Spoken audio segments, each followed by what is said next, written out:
Сиздерге маалымат берип кетейин. Биз азыр достук чек ара өткөрмө бекетиндебиз. Өзүңүздөргө маалым болгондой буга чейин Кыргыз Республикасынын президенти Садыр Нуркожоевич 2 күндүк иш сапары менен Өзбекстанга барды. Иш сапардын алкагында бир катар келишимдерге кол коюлган. Ал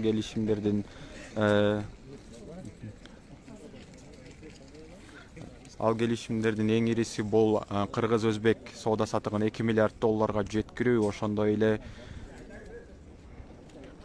Кыргыз-Өзбек чек арасын делимитациялоо жана демаркациялоо иштерин 3 ай аралыгында чечүү.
Урматтуу көрөрмандар, биз азыр достук чек ара өткөрмө бекетинде сиздерге иш чараны түз чагылдырып берүүдөбүз. Буга чейин Кыргыз Республикасынын президентинин басма сөз кызматы маалымдагандай эле Өзбекстан Республикасы Кыргыз Республикасына 20 тез жардам унаасын белек катары берген. Мына ошол тез жардам унаалары достук чек ара бекетине келди. Жалпысынан бул иш чарага Кыргыз Республикасынын жана Өзбекстан Республикасынын делегациялары катышууда. Кыргыз Республикасынын делегацияларынан Ош облусунун губернаторунун биринчи орун басары, ошондой эле Ош шаарынын мэри Талайбек Сарпашев катышууда.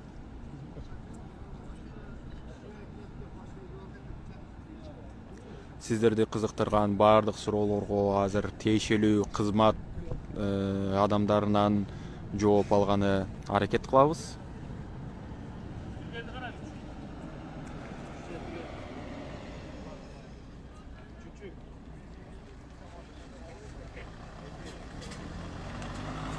Акыркы маалыматтар менен кабардар болуп туруу үчүн биздин Facebook, Instagram, ошондой эле YouTube баракчаларыбызга жазылсаңыздар болот.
урматтуу Т медианын көрөрмандары, биз азыр Достук чек ара өткөрмө бекетинен бүгүнкү иш чараны сиздерге түз чагылдырып берүүдөбүз. Буга чейин өзүңүздөргө маалым болгондой эле Кыргыз Республикасынын президенти Садыр Нуркожоевич Өзбекстан Республикасына расмий 2 күндүк иш сапары менен барып, ал иш сапардын алкагында бир катар документтерге кол коюлган. Ал документтер билим берүү, ошондой эле соода сатык, саламаттык сактоо тармагында, ошондой эле чек ара эң ири долбоорлордон болуп Кыргыз-Өзбек соода сатыгын 2 миллиард долларга жеткирүү, ошондой эле Кыргыз-Өзбек чек арасын 3 ай ичинде делимитациялоо жана демаркациялоо. Буга чейин Кыргыз Республикасынын президентинин басма сөз кызматы билдиргендей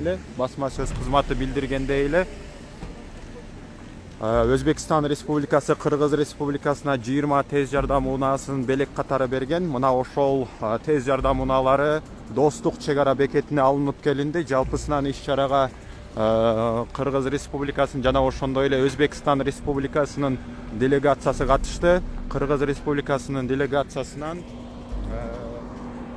Ош облусунун губернаторунун биринчи орун басары, ошондой эле Ош шаарынын мэри Талайбек Сапаров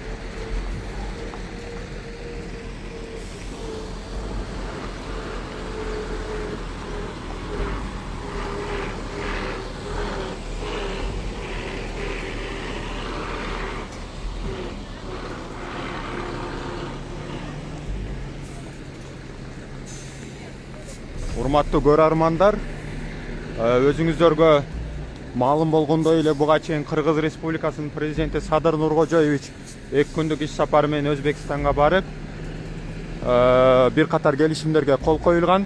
Ал келишимдер билим берүү, саламаттык сактоо жана чек ара соода сатык алкагында. Буга чейин Кыргыз Республикасынын президентинин басма сөз кызматы билдиргендей эле, Өзбекстан Республикасы Кыргыз Республикасына 20 тез жардам унаасын белек катары берген. Мына ошол тез жардам унаалары учурда Достук өткөрмө бекетине келди.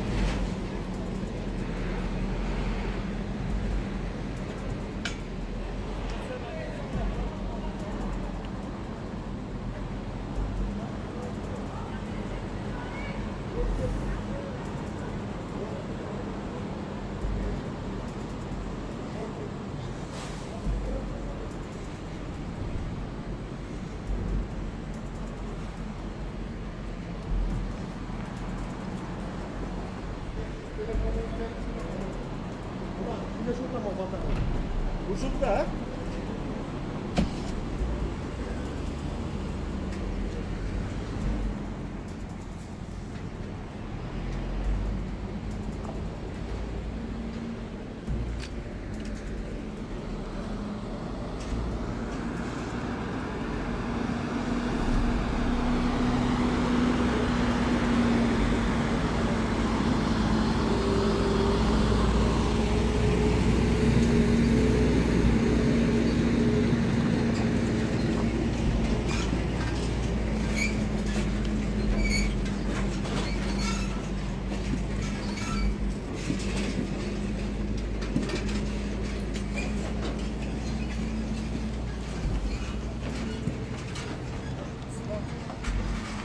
Урматтуу көрөрмандар,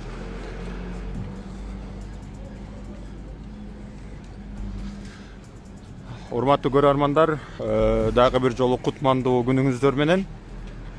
Өзүңүздөргө маалым болгондой эле Кыргыз Республикасынын президенти Садыр Нуркожоевич 11-12 март күндөрү Өзбекстан Республикасына 2 күндүк расмий иш сапары менен барган. Иш сапардын алкагында бир катар келишимдерге кол коюлуп, ал келишимдер саламаттык сактоо, билим берүү, чек ара, ошондой эле соода саттык алкагында буга чейин Кыргыз Республикасынын президентинин басма сөз кызматы билдиргендей, Өзбекстан Республикасы Кыргыз Республикасына 20 тез жардам унаасын белек катары берген. Мына ошол тез жардам унаалары Достук чек ара бекетине алынып келинди. Урматтуу көрөрмандар, биз менен болгонуңуздар үчүн ыраазычылык билдиребиз. Акыркы маалыматтар менен кабардар болуп туруу үчүн Т-медианын Facebook, Instagram, YouTube баракчаларына жазылыңыздар. Кайрадан көрүшкөнчө сак саламатта калыңыздар.